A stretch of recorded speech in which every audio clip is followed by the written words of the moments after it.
Hello student, हम सब लोग जो चैप्टर पढ़ रहे हैं, चैप्टर का नाम है पुष्पीय पौधों में लैंगिक जनन। आज हम सब लोगों का जो टॉपिक है वो है माइक्रोस्पोरोजेनेसिस। जो हमको पढ़ना है आज वो है माइक्रोस्पोरोजेनेसिस।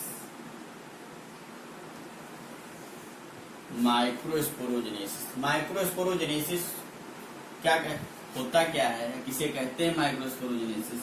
तो हमने आपको पढ़ाया था कि एंथर के अंदर पॉलन ग्रेन या माइक्रोस्पोर बनते हैं। इस एंथर के अंदर हमने कहा था बहुत सारे जो है पॉलन सैक पाए जाते हैं।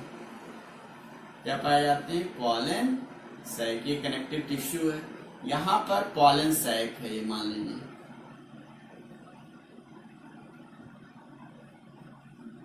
Pollen sac. अब इस पॉलन सैक में क्या पाया जाता है? बहुत सारे जो है माइक्रोस्पोर मदर सेल पाए जाते हैं। यहां पर पाए जाते हैं माइक्रोस्पोर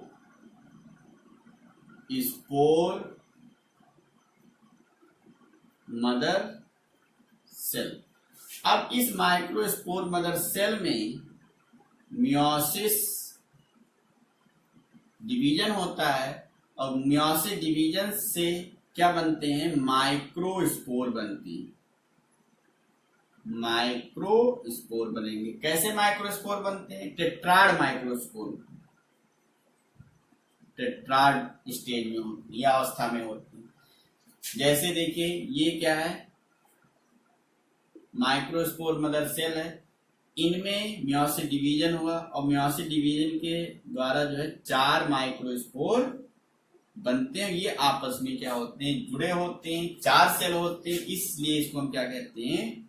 टेट्राड माइक्रोस्पोर कहते हैं। ये क्लस्टर के रूप में पाए जाते हैं, एक गुच्छे के रूप में पाए जाते हैं। बाद में क्या होते हैं? हमेशा नहीं, जब एंथर सैक परिपक्व हो जाएगी, मेच्योर हो जाती है, तो ये स्पोर क्या हो जाते हैं?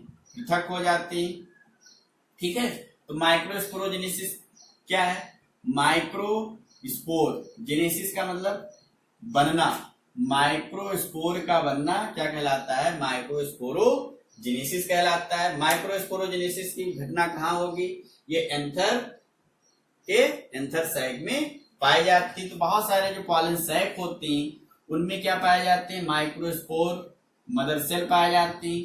उनमें क्या होता है? मियोसिस डिवीजन होता है। मियोसिस डिवीजन के द्वारा जो है माइक्रोस्पोर का निर्माण होता है। ये माइक्रोस्पोर जो होते हैं क्लस्टर के रूप में एकत्र जुड़े होते हैं, इसलिए इसको हम क्या कहते हैं? टेट्राड माइक्रोस्पोर कहते हैं। ठीक, जो माइक्रोस्पोर मदर सेल होती है डिप्लॉयड नेचर की होती है और जो माइक्रोस्पोर जो होती हैं ये हैप्लॉयड अवस्था में पाई जाती है। ठीक है, अब हम सब लोग जो बात करेंगे कि ये माइक्रोस्पोरोजेनेसिस की घटना कैसे होती है, इसका हम सब लोग डिटेल पढ़ते हैं, देखते हैं।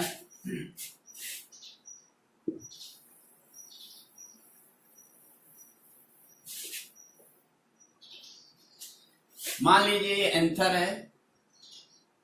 हम सब लोग देखते हैं कि एंथर के अंदर जो है माइक्रोस्पोर कैसे बनते हैं। तो ये एंथर का हम सब लोग टीएस लेते हैं। जब हम टीएस काटते हैं तो एंथर के अंदर हम देखते हैं कि कुछ मेरिस्टेमेटिक टिश्यू पाई जाती है। ये एपिडर्मिस से घिरी होती है। किससे घिरी होती है? एपिडर्मिस से घिरी होती है। ये इसको हम क्या कहेंगे? मेरिस्टेमेटिक टिश्यू कहते हैं। मेरिस्टेमेटिक टिश्यू कहेंगे। ये क्या है? एपिडर्मिस। अब मेरिस्टेमेटिक जो टिश्यू होता है इनमें से कोई एक कोश का, मान लीजिए ये, इसी को मान लीजिए, इसकी इस सेल का क्या होता है? जो न्यूक्लियस होता है, न्यूक्लियस आकार में बड़ा हो जाता है। इन साइज साइज में क्या हो जाता है, बड़ा हो जाता है। कोई एक कोशिका अपने आकार में कोई एक कोशिका का न्यूक्लियस जो है आकार में बड़ा हो जाता है और इसका जो साइटोप्लाज्म होता है वो भी डेंस हो जाएगा। डेंस का मतलब गाढ़ा हो जाता है। ठीक है, फिर से देखते हैं। कुछ एंथर की जो कुछ कोशिकाएं होती हैं, मेरिस्टेमेटिक टिश्यू होती हैं जो एपिडर्मिस से घिरी होती हैं। इनमें से कोई एक कोशिका का विभेदीकरण होता है। कैसे विभेदीकरण होता है? उस कोशिका का केंद्रक जो होता है वो आकार में बड़ा हो जाता है और उसका जो साइटोप्लाज्म होता है वो गाढ़ा हो जाता है। तब इस कोशिका को हम नाम देते हैं आर्चीस्पोरियल सेल कहते हैं। आर्चीस्पोरियल सेल कहती हैं। क्या नाम देंगे? आर्चीस्पोरियल सेल कहती हैं। देखते हैं यहाँ पे फिगर के माध्यम, मान लीजिए ये एक सेल जो अलग हो गया है सबसे, इस सेल को हमने क्या नाम दिया? आर्चीस्पोरियल सेल। आर्चीस्पोरियल सेल नाम दिया। अब इस आर्चीस्पोरियल जो सेल होती है इनमें हो जाता है मियोसिस डिवीजन, माइटोसिस डिवीजन होगा।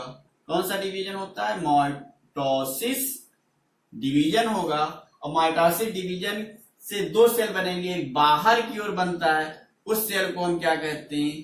पेराइटल सेल कहेंगे। और जो अंदर बनता है उसको हम कहते हैं माइक्रो स्पोरोजीनियस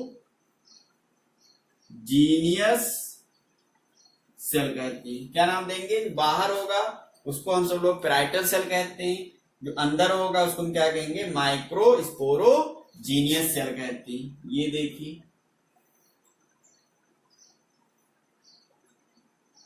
बाहर वाली कोशिका को हम क्या नाम दिया? Parietal cell.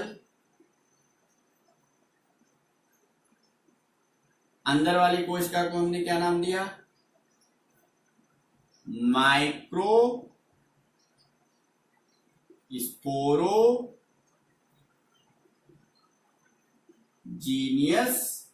सेल। ये जो पेराइटल सेल होती है ये बनाती है एंथर वॉल। क्या बनाती है? Anther wall. और ये जो माइक्रो स्पोरोजीनियस सेल होती है ये बदल जाती है माइक्रोस्पोर मदर सेल में। माइक्रोस्पोर मदर सेल में, इस माइक्रोस्पोर मदर सेल के अंदर जो है मियोसिस डिवीजन होता है और मियोसिस डिवीजन के द्वारा जो है 4 हैप्लॉइड माइक्रोस्पोर बनते हैं। ये जो माइक्रोस्पोर होते हैं ये टेट्राड स्टेज में पाए जाते हैं। ये चारों माइक्रोस्पोर जो होंगे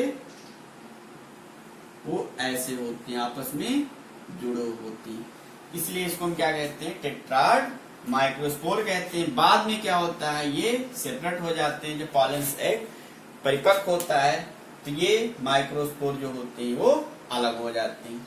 ठीक है, एक बार फिर से देख लेते हैं माइक्रोस्पोरोजेनेसिस की प्रक्रिया कैसे संपन्न होती है या माइक्रोस्पोरोजेनेसिस कैसे होता है। तो देखते हैं कि एंथर के अंदर कुछ मेरिस्टेमेटिक टिश्यू पाई जाती है जो एपिडर्मिस से घिरी होती है। इनमें से कोई एक कोशिका का विभेदीकरण हो जाता है। क्या विभेदीकरण होता है? उसका न्यूक्लियस आकार में बड़ा हो जाता है, मतलब साइज में बड़ा हो जाता है और कोशिका द्रव गाढ़ा हो जाता है। तब उस सेल को हम नाम दे देते हैं आर्चीस्पोरियल सेल कहते हैं। जैसे ये हमने फिगर में ड्रा किया है, इसका साइटोप्लाज्म भी गाढ़ा है और ऐसे सेल को हमने क्या नाम दिया? आर्चीस्पोरियल सेल कहते हैं। इस आर्चीस्पोरियल सेल में माइटोसिस डिवीजन होगा और माइटोसिस डिवीजन के द्वारा दो सेल बनेंगे, एक बाहर की ओर, उसे हम क्या कहेंगे, पैराइटल सेल कहते हैं, और जो अंदर की ओर बनती है उसको हम क्या कहते हैं, माइक्रोस्पोरोजीनियस सेल कहते हैं, जो फिगर में ये दर्शाया गया है। अब ये जो पैराइटल सेल होती है एंथर वाल बनाएगी, और माइक्रोस्पोरोजीनियस जो सेल होती है ये माइक्रोस्पोर मदर सेल में कन्वर्ट हो जाती है। इसमें मियोसिस डिवीजन होता है, और मियोसिस डिवीजन के द्वारा जो है 4 हैप्लॉइड माइक्रोस्पोर बनते हैं। ये हैप्लॉइड नेचर की होती है, ये डिप्लॉइड नेचर की होती है। और ये जो स्पोर होती हैं ये आपस में जुड़े होते हैं, इसलिए इसको हम क्या कहते हैं, टेट्राड माइक्रोस्पोर कहते हैं। जब पॉलन सैक विकसित हो जाती है तो ये स्पोर क्या हो जाते हैं, पृथक हो जाते हैं। ओके, धन्यवाद।